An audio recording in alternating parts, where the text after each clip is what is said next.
is, to me at least, reassuring to see that there's so much energy still being focused on addressing the threats facing our environment. After all, those threats, as you just said, have not gone away, sadly.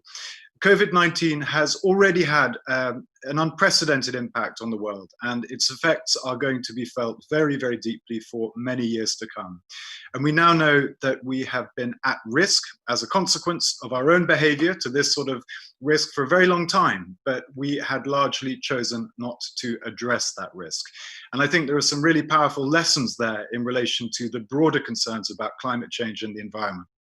It almost goes without saying that there can be no greater risk than those that follow ravaging ecosystems and destabilizing our fragile climate. So let this moment be a wake-up call for all of us. As countries emerge from the pandemic, which we will all have to find ways to rebuild and to renew. And I think that gives us a one-off huge opportunity to choose a different path, one that ensures environmental sustainability and resilience are the lens through which we make decisions and map out our recovery.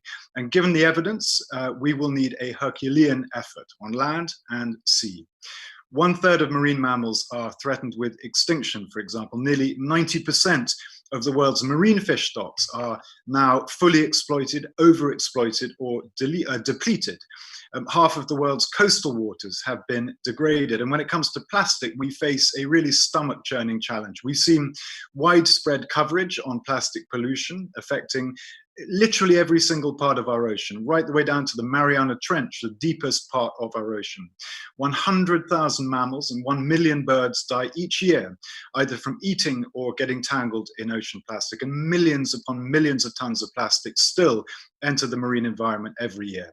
And if we fail to act, the amount of plastic in the ocean is set to treble by 2025. I have no doubt at all that people everywhere, every corner of the earth, want this issue to be solved, but it requires a massive escalation of efforts on all of our parts. And that is why we're here today having this discussion. In the UK, we are, I think, getting our house in order. We're bringing in legislation to begin designing waste out of the system. We want products that are built to last and can be repaired or recycled. We're attaching a cost to things that we want to phase out, like plastic pollution. We've taken practical steps to eliminate plastics that we simply don't need, like plastic bags, microbeads, single-use straw buds, stirrers, and so on, and we will go further. But we also want to help other countries to leapfrog the mistakes that developed nations have made in the past. That's why in the last 2 years, we've committed £70 million to tackling plastic waste, working alongside friends like Rwanda and Samoa in the Commonwealth Clean Ocean Alliance, which we lead alongside Vanuatu. 34 out of 54 Commonwealth nations have committed to reducing ocean plastic pollution. We're encouraging recycling through textile manufacturing, supporting circular economies for waste worldwide, and developing marine litter action plans through our Commonwealth Litter Programme. And we're supporting now 165,000 young people through the UN's Tide Turners Plastic Challenge Badge, which is a West African hit that has gone global and inspired a whole new generation of leaders to tackle plastics within their communities. Now, clearly, we need to take on the sea-based sources of plastic pollution as well. Ghost fishing gear accounts for around or between 40 and 70% of marine litter as measured by weight. So we are supporting communities through the Global Ghost Gear Initiative. And I'm delighted that the UK's £500 million investment in our new Blue Planet Fund is going to help us protect and restore marine ecosystems on a much larger scale. In 2020, it is appalling that 2 billion people still have no access to waste collection services, that 9 million people die every year from mismanaged waste and pollutants. The vast majority of these people, needless to say, in low and middle income countries. So we're pleased to be working with the World Economic Forum to support the Global Plastic Action Partnership, mobilizing investment to avert plastic pollution from source to sea by 2025 and fast-tracking circular economy solutions. National plastic action partnerships have already launched in Ghana and in Indonesia, and we look forward to working with Vietnam later this year too. Resources are always going to be limited, so we need to find solutions that have a multiplier effect. for nature, for climate, and for people. Efforts to tackle plastic pollution can also help us improve ocean health, tackle climate change, support biodiversity, and build sustainable livelihoods. And by empowering women, boost their families and communities too. And as the UK Minister with a focus on, among other things, the Pacific, I think maritime nations know far better than anyone how our ocean economies are dependent on ocean health. But we all ultimately depend on our shared oceans. So changing the role that plastic plays in every part of our economy and our environment is a huge challenge for us all. So I want to thank you again for inviting me to join you, and I wish you all the best for a fruitful and useful discussion. Thank you. Great stuff, Zach. Thank you so much. And like so many people these days, we are making the best of this. There's a good sense about action and really focused environmental leadership at the moment. And this feels really good. Thanks very much for getting us off to a good start and setting the standard for what I hope will be, and sure to be, a really great session. Thanks very much, Zach. Thank you very much. And I look forward to hearing as much as I can. Yes, please do. Hang on. Well, everybody, we've divided today into 3 sessions. The first one is the current situation and challenges. And to take us through that, we're lucky to have Sheva Voltner and Taylor Cass-Talbot. And please do send us your questions. We're ready for those difficult questions. And now over to you, Sheva and Taylor. Hi, good morning. I'm from Washington, D.C., and thank you. I think the minister captured the challenges of the current moment perfectly. With regard to plastic pollution, the COVID pandemic has worsened existing vulnerabilities and exposed new ones. So it's really made the challenging problem of combating plastic pollution even more complex. So just to give you a couple of examples, the UN Environment Program has urged governments to treat waste management as an urgent and essential public service during this pandemic. But the reality is, in much of the world, it is informal sector workers who provide that service. They're on the front lines of this pandemic, and in many places, their situation is truly dire. So as Ocean Conservancy's recently released report on the informal sector waste collectors highlighted, informal sector workers have always been vulnerable. They lack access to public services such as healthcare and welfare, and now many of them cannot even work. And this leads not only to backlogs of uncollected waste, but also to increased burning and increased leakage, including into the ocean. It also means that many of them don't have the income to buy basic necessities, including food. And it also means that those that can work are doing so without even the most basic personal hygiene, personal protective equipment, or access to hygiene. Even though contaminated waste flows have increased exponentially. So through our Trash Free Seas Alliance at Ocean Conservancy, we are planning to address this, including with some of our corporate partners like Dow. And so the second problem I would highlight is existing recycling systems, which you correctly highlighted are not working very well. They're already inadequate. They're breaking down. So even if informal sector workers can work, they have nowhere to sell their materials, because the pandemic has shut down the small-scale aggregators, the processors, the recyclers, and the economic uncertainty means that companies are buying less material. So all of these shocks are rippling through the system that was not particularly resilient to begin with. And then finally, I would say that waste management is typically a local responsibility, and cities around the world, including those we work with in our Urban Ocean program, are currently struggling with multiple crises simultaneously. You hit it on the nose at the beginning, Paul, because preserving lives is, of course, the top priority, and it has to be right now. But city leaders are also juggling massive economic disruption, systemic shocks, and other challenges that are affecting every aspect of life. And waste management systems are no solution, or no exception. So there is evidence also that the composition of waste is changing. People are eating more takeout. They're using more single-use plastics, including personal protective equipment. And the proportion of potentially contaminated waste is rising. So what does this mean for the ocean? You know, I'm an optimist. So I do see opportunity despite the current challenge. And I think the energy here kind of demonstrates that. We have a lot of rebuilding to do. And why can't we build back better? You know, we need to imagine more inclusive and resilient systems. And, you know, the pandemic has shown that we can change and that we can change quickly. So I feel like it's time for us to reimagine how we handle waste and do it in a way that helps us meet all of our sustainable development goals. And I'm encouraged that this view seems to be catching on.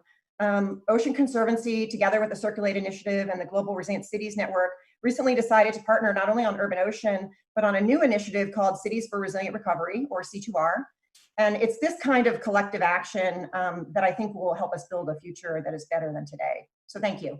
Fantastic, Trevor. Thanks very much. And you and I both work hard in the ocean. And it was fun for me to give a talk yesterday, and it was wonderful I could hear myself say, I've been diving 51 years, but it was hard to say, I've seen a lot less fish and a lot more plastic. So thank you very much, Trevor. Now, Taylor, I'd like to introduce Taylor Cass-Talbot.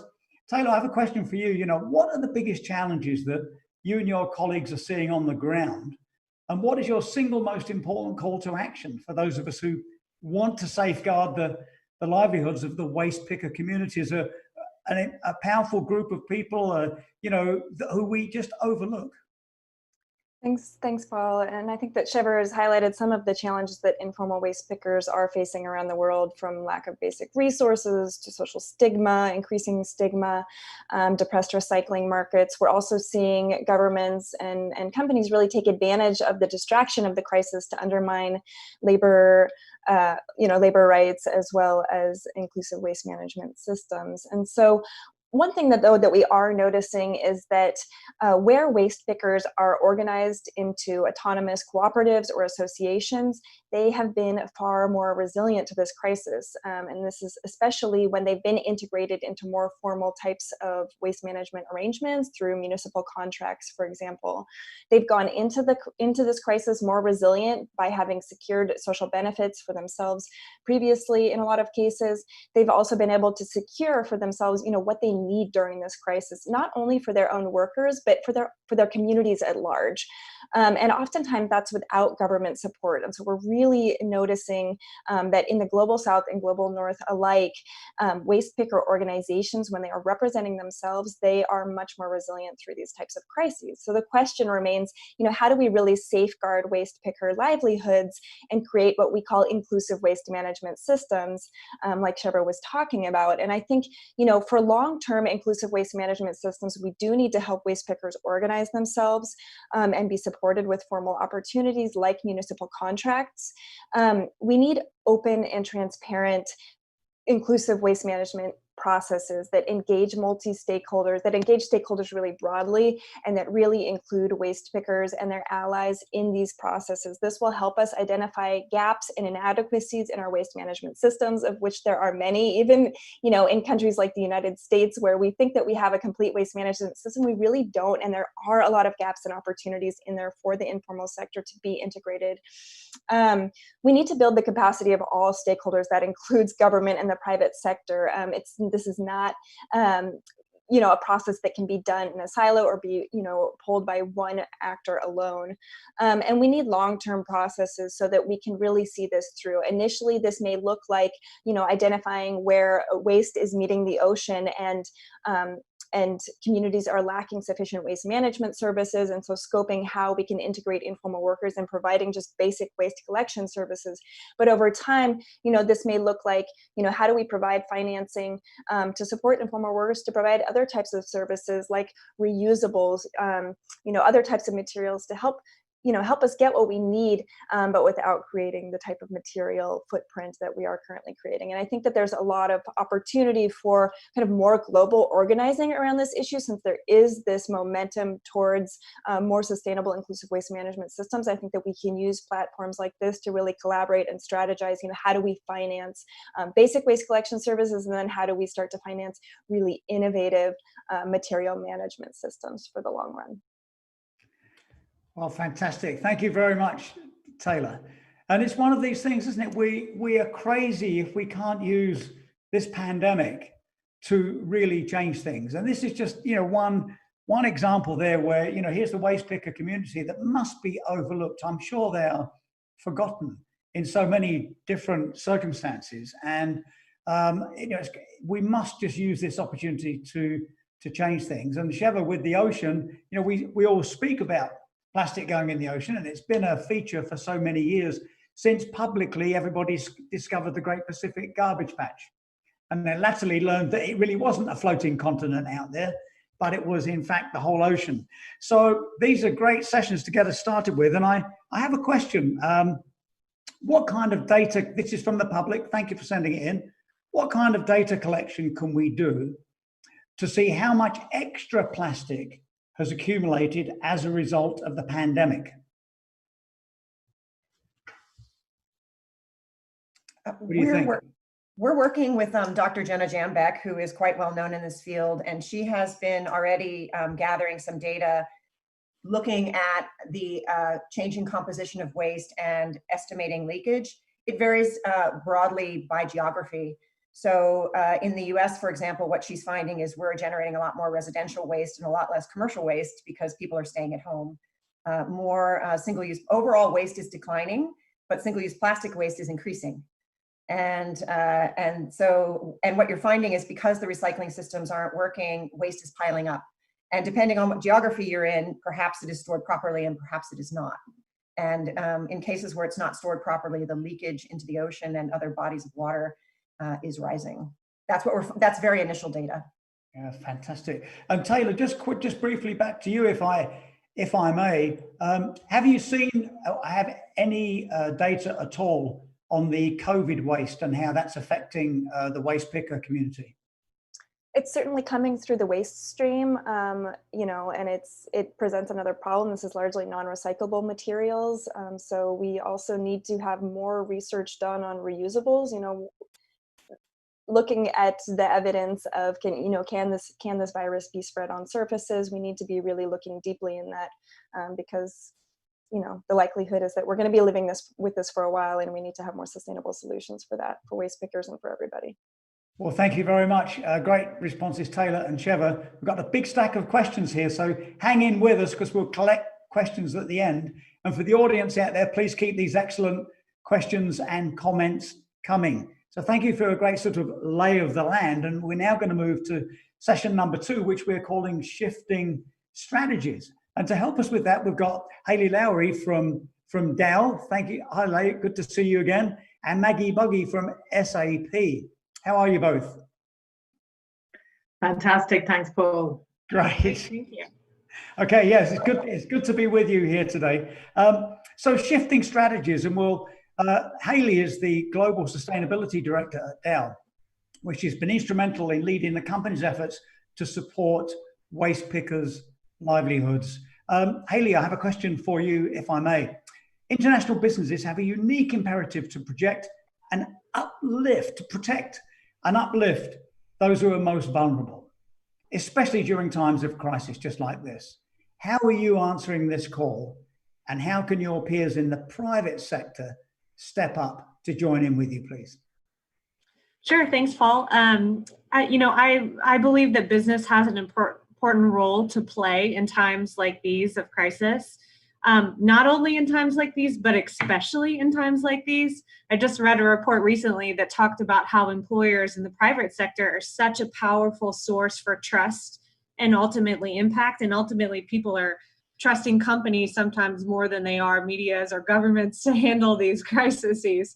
So I think it just starts to show what corporations are doing really to provide ultimate impact. So I am a firm believer that business can be used as a force for change to solve social and environmental problems. And 3 years ago, we started on a journey with something called the Dow Impact Fund, where we allocated about $5 million towards 25 projects that delivered social and environmental and business impact. And I mentioned that because that's kind of what Taylor had mentioned about, inclusive systems. This is where many of the inclusive businesses have started from. And one that I want to talk about is called Recycling for Change. And so we did a really unique video on that with National Geographic that hopefully we can share with the larger group so you can kind of understand what's going on. But waste is everywhere. And I would say that companies want access to this waste. We want to increase circularity. We want to increase recyclability, reusability, and many commitments that companies have made across the packaging industry just show how that's important.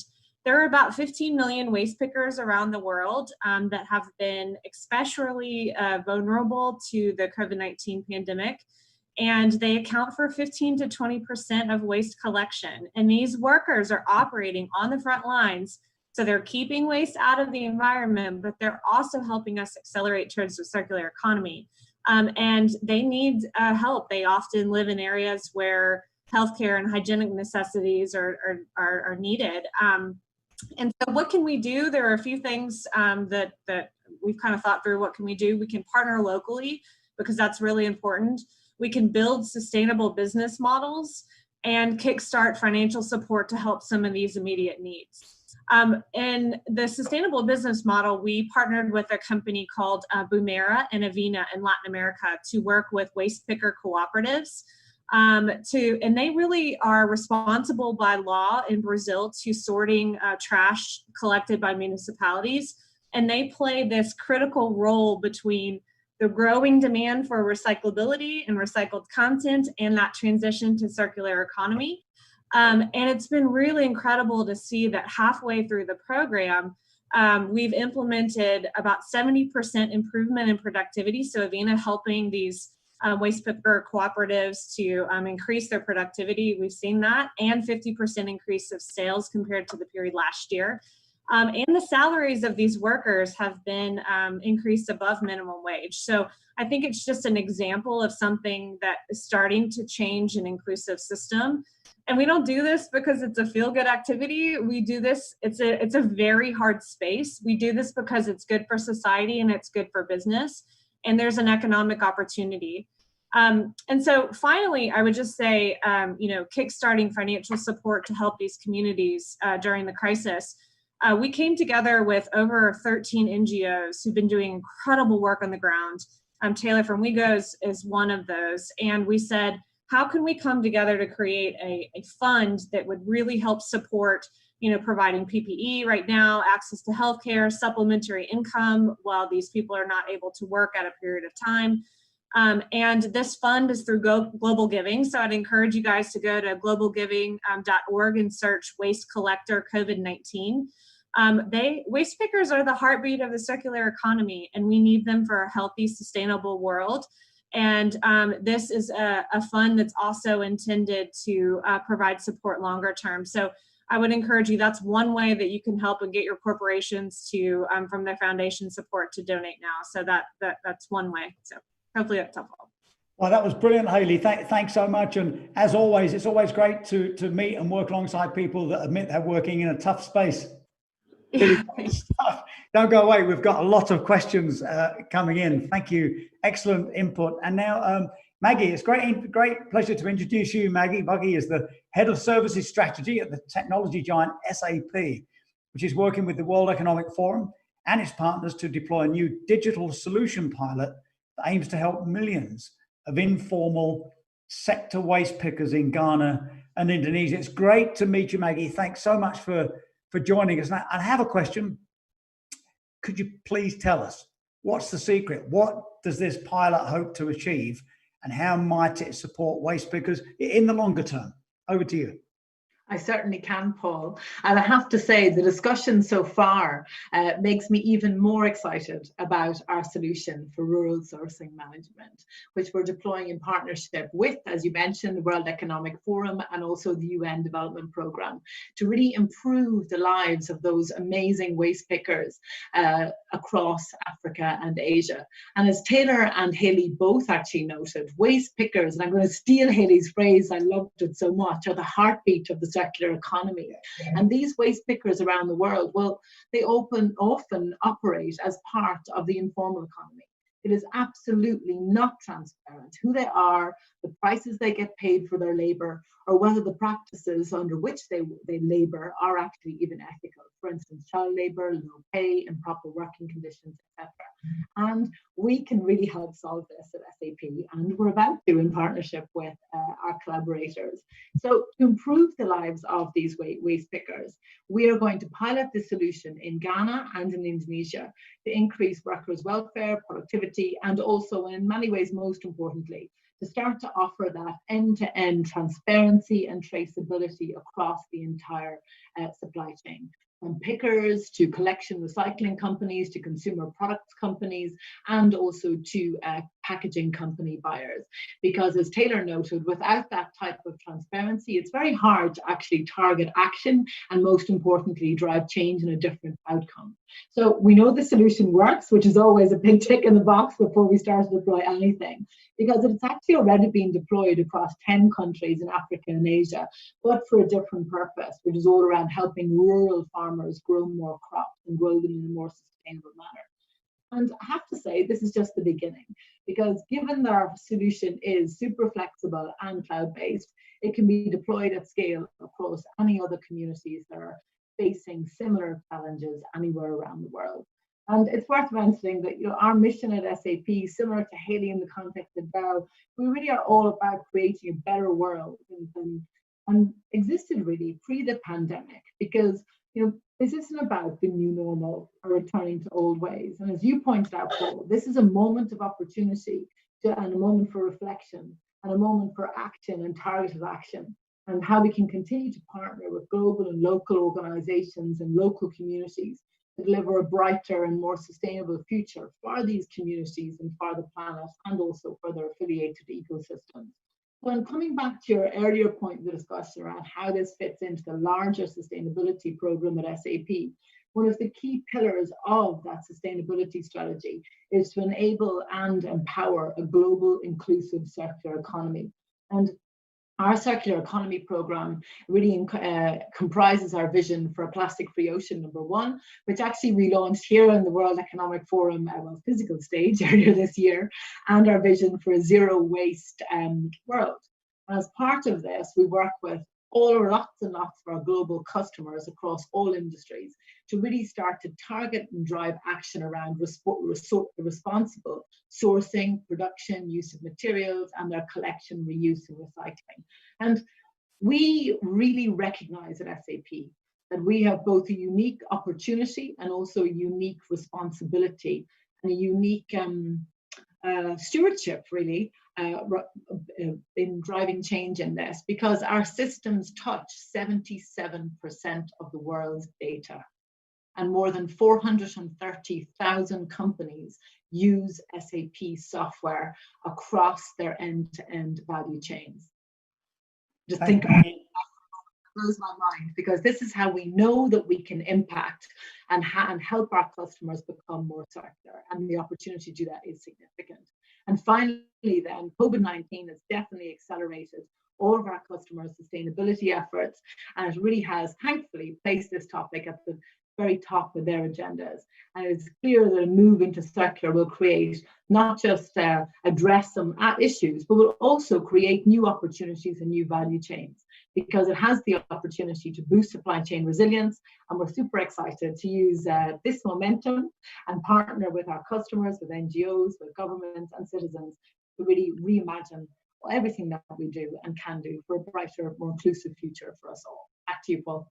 Well, fantastic, Maggie. And Haley, Maggie, thanks to you both, because, you know, there's lots of big ideas and lots of talking, lots of plans, but it's not until people begin to feel and see what you have, which is that you're at the front line. You come back with that energy, with that spark that says, we've seen the problem, we know this solution works, and here it is. So I guess if there's one thing that we can thank the pandemic opportunity for, is to bringing, you know, projects and initiatives like yours to life, so that people really can see and feel the difference they make. So thanks very much. We're getting stacked up on questions, which is great to see. And we're also getting stacked on time. So don't go away. We'll take the questions at the end, if that's all right.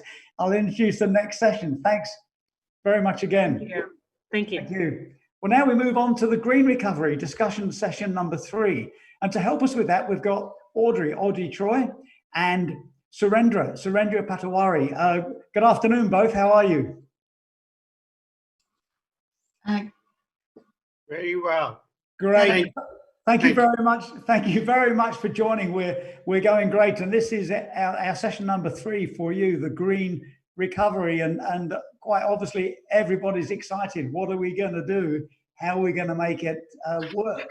So, Audrey, if I may, I'd like to start with you. And Audrey Troy is the Chief Sustainability Officer at Morgan Stanley, which has pledged to eliminate 50 million metric tons of plastic waste from the environment by 2030. I'll have to read the number again, Audrey. 50 million metric tons. And Audrey, my question to you is, has Morgan Stanley's commitment to take on plastic waste changed as a result of COVID-19? Well, good morning, Paul. Thank you so much for the time and for being here. No, I would say that absolutely not. Our commitment to help reduce plastic waste has not changed at all because of COVID. In fact, I think that if anything, as you've said and the previous panelists have pointed out, the current issues just really put in an even sharper focus on the fact that we really need to tackle strategically this issue of plastic waste. Right. I think it's certainly understandable that we've seen this sort of spike in single use, and certainly, of course, in a healthcare context of plastic. But I think that all of that really says is more than ever we need to think about these solutions holistically. Right. I mean, the reason that we as Morgan Stanley as a financial services provider even got into the plastic waste issue when many said, well, that's a little odd because you're not a big producer of plastic. You're not a major user of plastic like a consumer packaging company. Why are you doing this? And for us, it really was that this is such a complicated issue that pervades the entire economy, right? Like no one of us can get through this today, no matter how passionate we are about plastic waste reduction, without touching, using it probably at some point, unfortunately, generating some plastic waste ourselves. And the only way that we're going to solve this is if we really look at it holistically, from innovation in the lab. How are the biggest formulators of chemicals thinking about those formulations? What innovations can we do so that they are more recyclable or more biodegradable and less damaging to the environment? How can we think about packaging that is more efficient? How can we as consumers consume less? And then as the previous panel was so eloquent on, what can we do in terms of the recycling, the recapture, the waste, and then really getting it back into a circular system. But we feel like, because one of the things that we do at Morgan Stanley is that we do work with the entire value chain. We're financing partners with some of the largest industrial companies, consumer companies, and also individuals, that what we're trying to do is focus on how can we think about the innovation in the lab, but also innovations in business processes and innovations in consumer action that can really contribute to not just the removal, but actually the whole cycle. So our pledge actually is specifically the prevention, reduction, and removal of plastic waste. And so really thinking at each stage, is there a way to create less plastic waste to begin with, to be more efficient about it, and then also to recycle it more at the end. So we think that this, the current crisis has posed so many challenges for us all on multiple levels. But with respect to plastic waste, we think it really just puts an even finer point on the need to be innovative, to be creative, and to be committed to this as a holistic systems problem, not just an issue of, are there too many plastic bags being used? Well, thank you, Audrey. We're a good group, I think, today. Well, you're a good group because we're getting a perspective from all kinds. And it's really great to get it from yourself at Morgan Stanley. Don't go away because we've got a lovely set of questions running in. I'll now introduce Surendra, if I may. And after Surendra, we'll be lucky enough, we're joining Karen Kemper from Global Director of World Bank will join. So Surendra Patawari, apologies, Surendra, is chairman of Gemini Corp, a global sourcing and supply organization that recycles around 2 million tons of materials every year, including 300,000 tons of plastic. So these are big numbers, Surendra. And I have a question here. It's we know that the recycling industry has been impacted tremendously by the pandemic. What is the most important action that you are taking to ensure that recycling remains a key driving force behind the transition to a circular economy? Over to you, Surendra. Thank you, Paul. I believe there is a tremendous amount of ignorance about the enormity of the issue of the plastic waste. I always try my best to reduce the ignorance, be it at the World Economic Forum, or at the Ellen MacArthur Foundation, or at different recycling conferences. I strongly point out the alarming fact that despite so many debates, despite so many discussions, the global plastic recycling rate is coming down. Would you believe that every day we generate almost 1 million tons of plastic waste every day? And shamefully, less than 16% is recycled. And in some countries, the recycling rate is as low as 4% in Singapore, 7% in Russia, 10% in US. I have been in this business for almost 31 years. I collect scrap from 60 countries. Like Jack said, 2 billion people do not have access to basic waste collection system. We started a project in India, particularly to start a basic waste collection system aimed at waste pickers. I like to call the waste picker reclaimers to give respect and dignity. It's all for the speakers to give dignity to the profession. Our project will lead to better life to almost 1,000 families. They would be registered for insurance, child labor will be eradicated, and we'll be recycling almost 100,000 tons of plastic waste every year. Currently, we are working with Coca-Cola, Johnson & Johnson, Amazon, but more brand owners will come in the pictures. I believe this project is a fine example of partnership between plastic, people, and planet, and eventually profit as well. 450 organizations, including leading brand owners and recyclers, have given commitment to Ellen MacArthur Foundation, commitment to reduce plastic waste, commitment to use recycled plastics.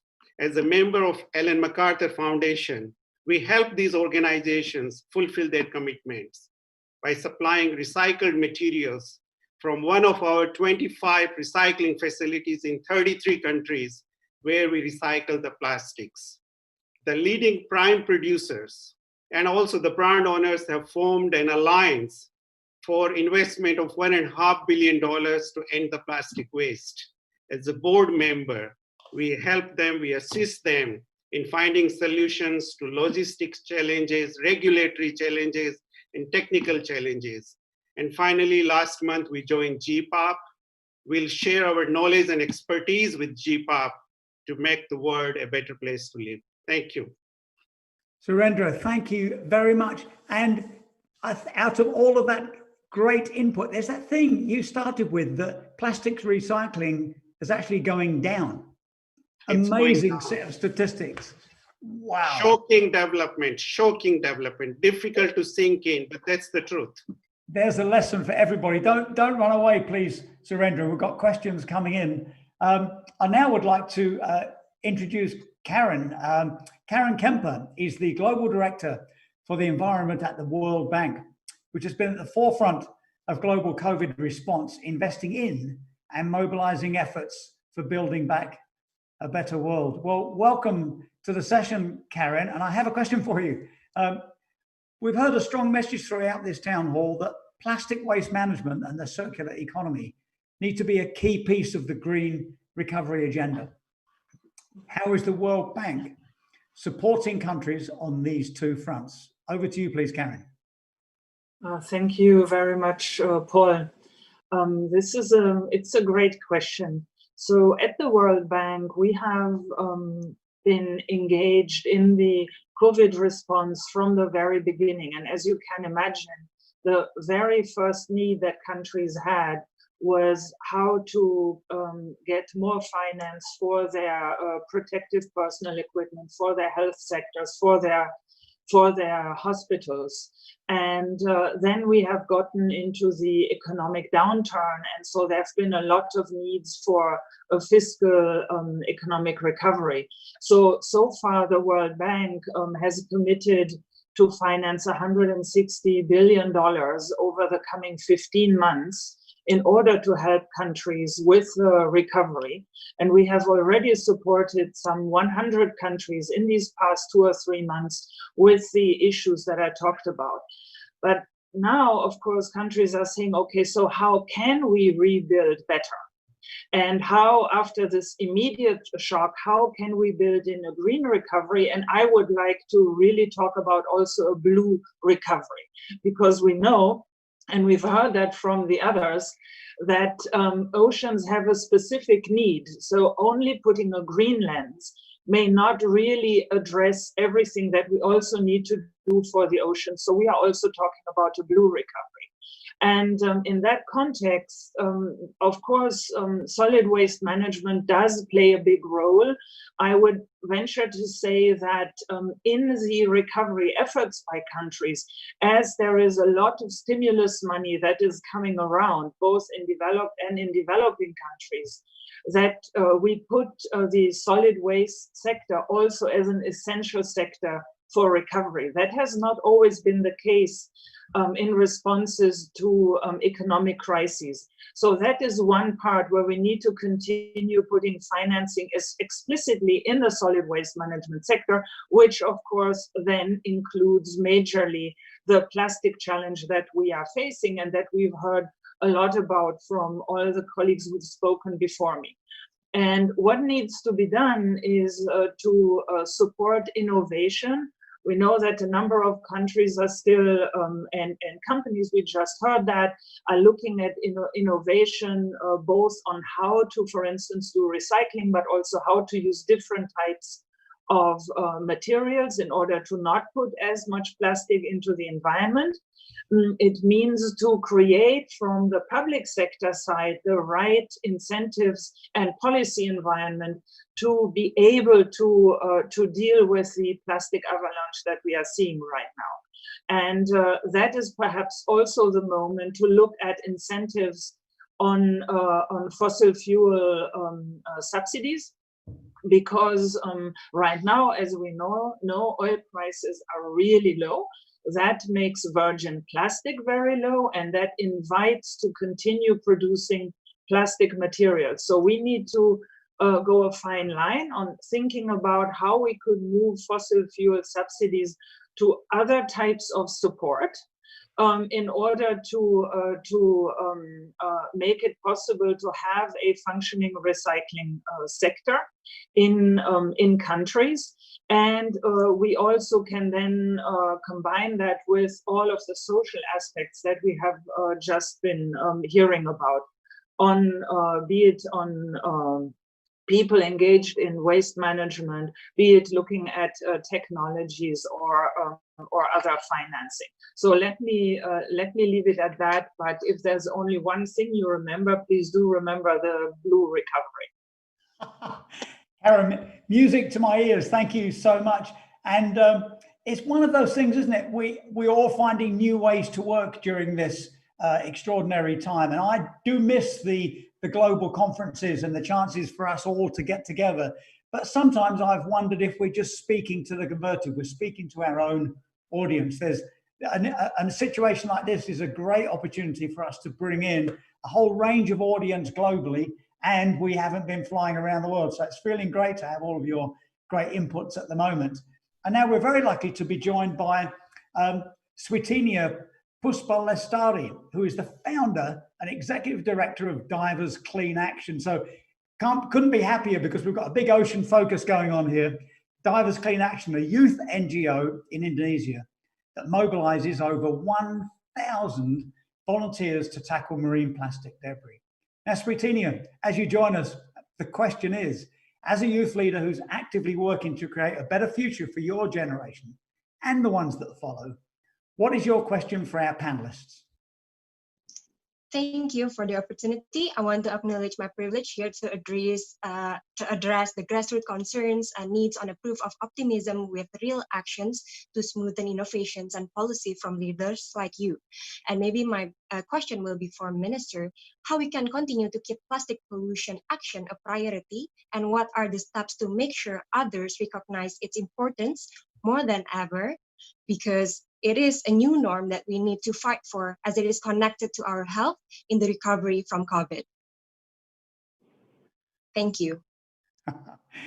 Great stuff, Sweetinia. And the question is for the panel. Is that right, Sweetinia? Yes, but most important is for the minister. Is he here? Hang on a second. I think Zach may have left. A question. Oh, I see. It's okay. It can be answered for all the panelists. Yes, please. Who would like to take it? Maybe we'll stay with us, Sweetinia. We'll come back to you. Don't run away just yet. I have a question for the panel. We've done very well, and thank you to the audience out there for all of the incoming questions. I've got them all listed right here. I'd like to take this one first, if I may, for anybody in the panel or all of you. How can we use the opportunity of the new normal to advance innovations in circularity?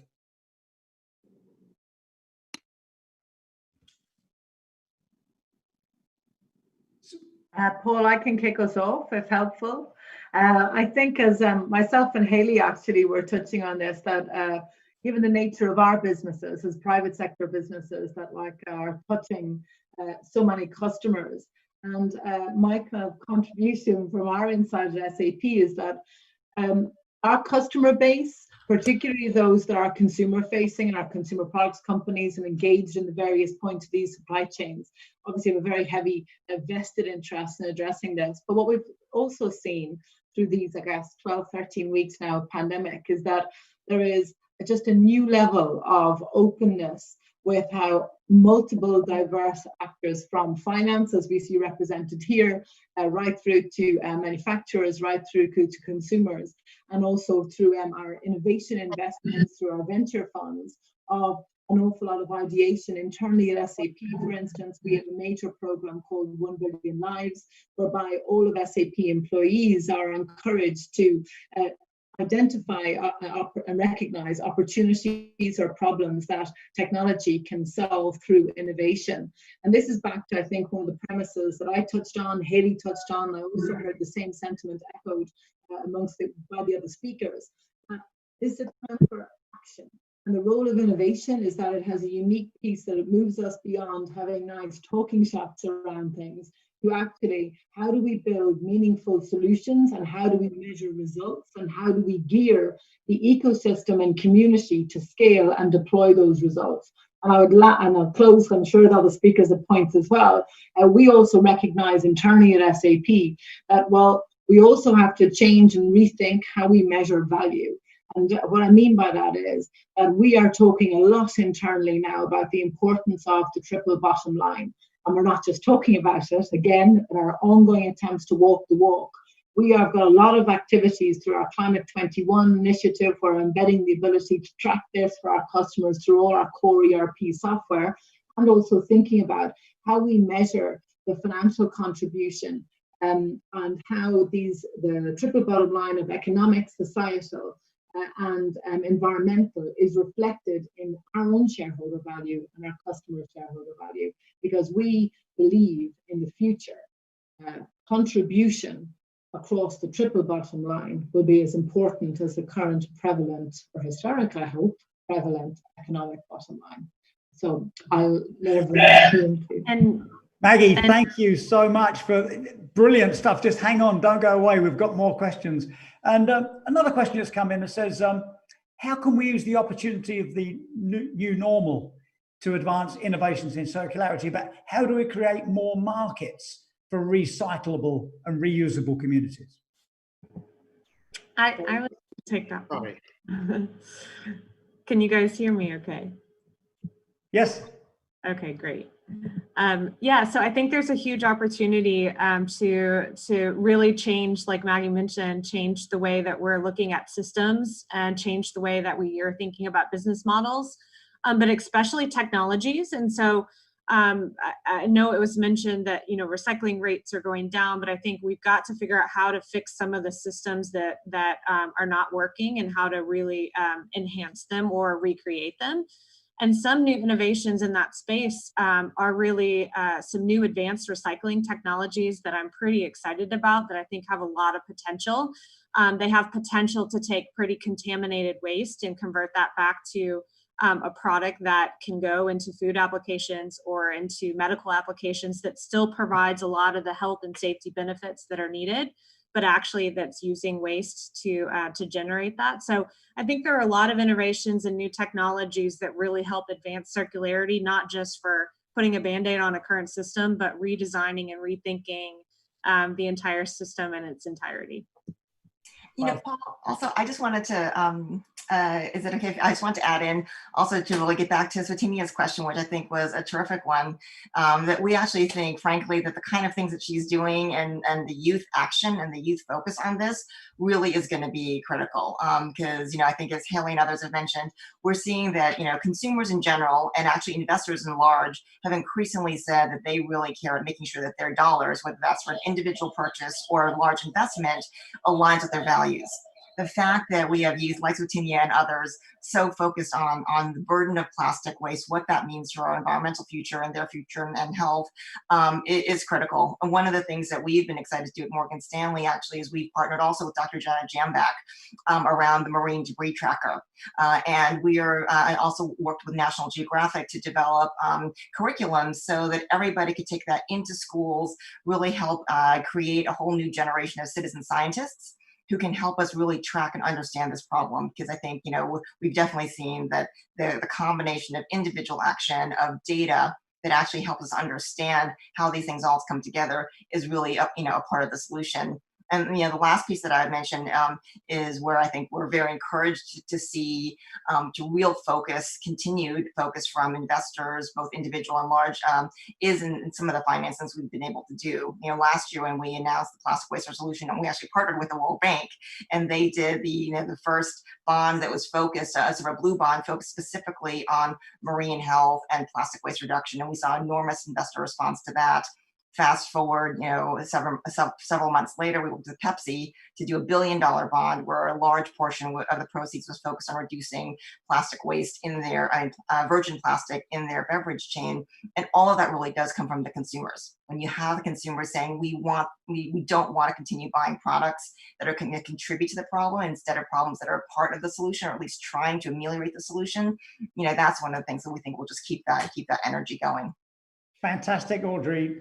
Well, if I can jump in real quick on the innovation question, you know, I think we tend to oftentimes think about technology as kind of the innovation to solve the waste management problem, but it's, you know, it oftentimes doesn't solve the issue of markets. You know, how do we incentivize, financially incentivize getting these materials, you know, from the waste stream to that end kind of technological innovation. And I think this is where we really need to be thinking about policy innovations as well. We've been doing some work around extended producer responsibility and trying to understand it better, because oftentimes these policies also undermine waste picker livelihoods if they don't provide sufficient opportunity for inclusive waste management. We're finding almost no innovation on extended producer responsibility that creates more of like an inclusive extended producer responsibility, and really recognizing a lack in innovation on policy in financially incentivizing these markets. So that's a call to everybody to work together so that we can try to find some better innovations on policy and financial incentivizing.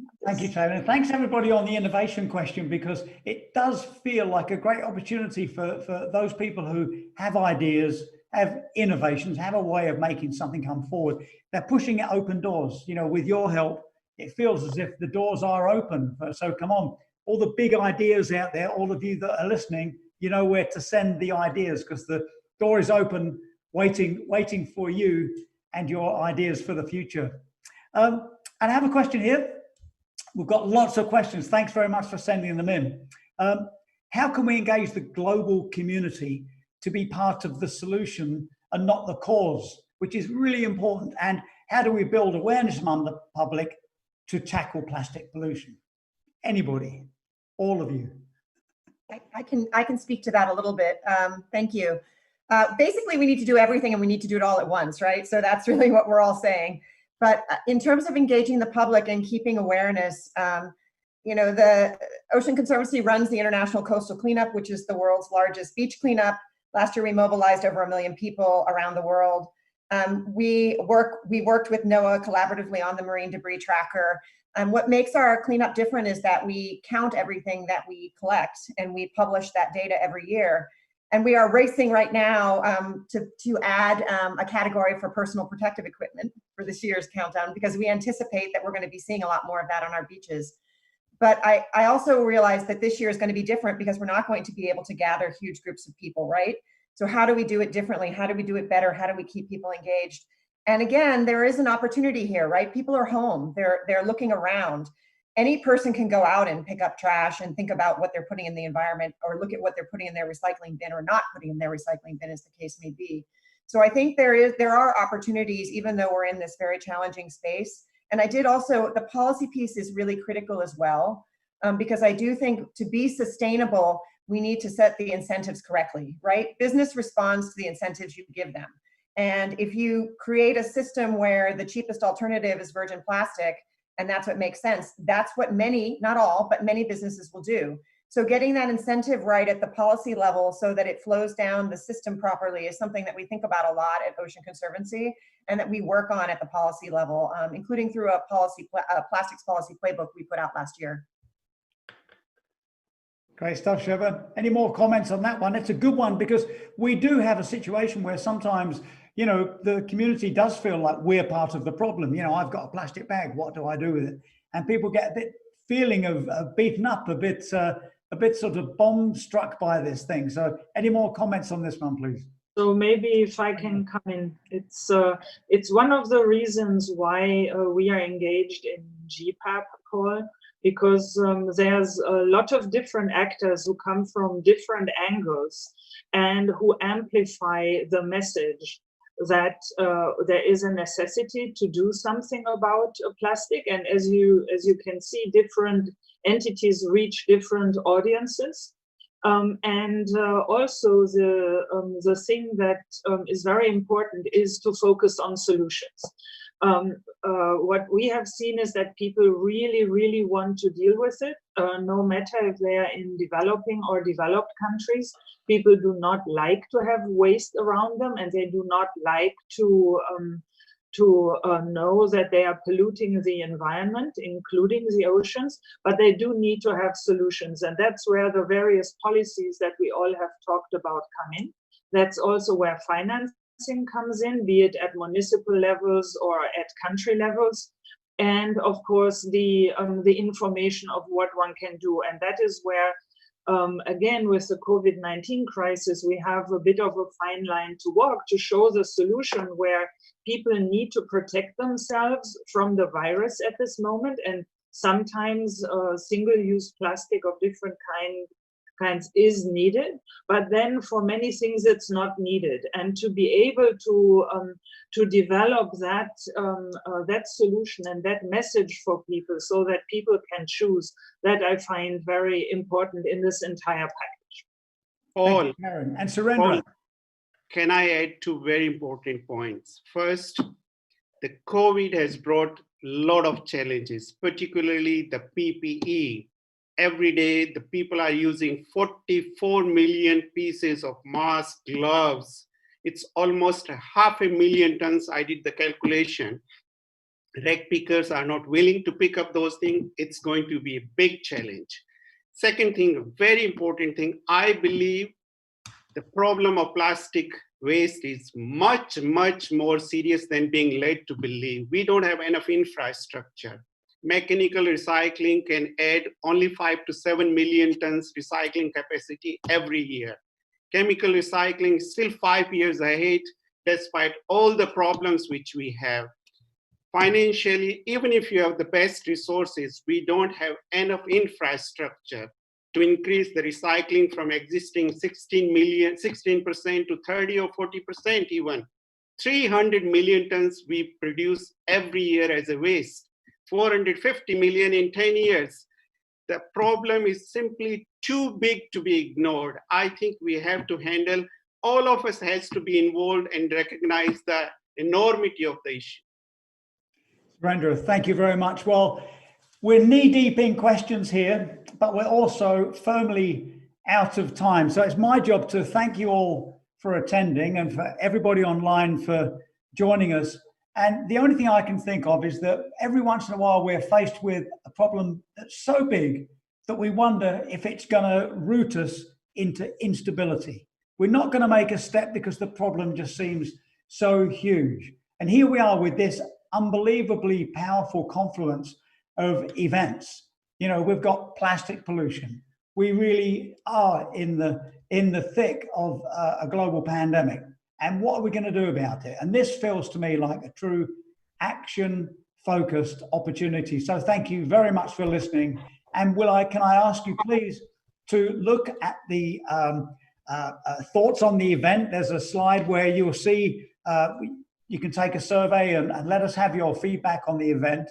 And keep up the great work, and please do keep in touch with us all. This has been a terrific session. Thank you so much indeed. Thank you.